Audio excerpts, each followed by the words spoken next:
Mercon persiapan pernikahan meledak, calon pengantin pria kritis dan 1 orang meninggal. Acara pernikahan di Desa Sembilangan, Kecamatan Kota Bangkalan, Pulau Madura, Jawa Timur seketika hancur ketika mercon yang seharusnya dipakai perayaan justru meledak. Peristiwa nahas ini terjadi pada Jumat, tanggal 19 April tahun 2024, malam. Keluarga besar seorang warga bernama Sahrun harus menelan pil pahit ketika rencana pernikahan anak mereka berantakan. Bukannya berbahagia, Sahrun justru harus kehilangan seorang anaknya yang merupakan adik dari pengantin. 2 anaknya, Sa, 21, dan RS, 31, menjadi korban ledakan petasan atau mercon, Jumat, tanggal 19 April tahun 2024, malam.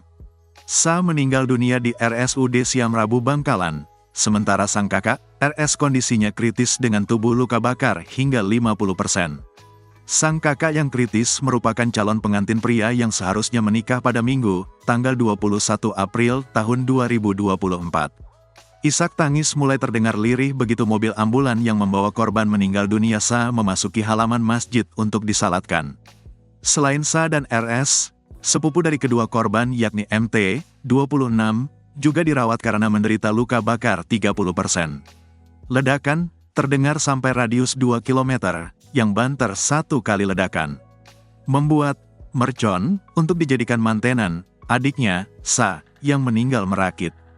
Di sini sudah tradisi kalau ada mantenan, membawa petasan saat masuk ke pekarangan rumah perempuan, ungkap Sekretaris Desa Sembilangan, Hamoh Kolil di lokasi kejadian.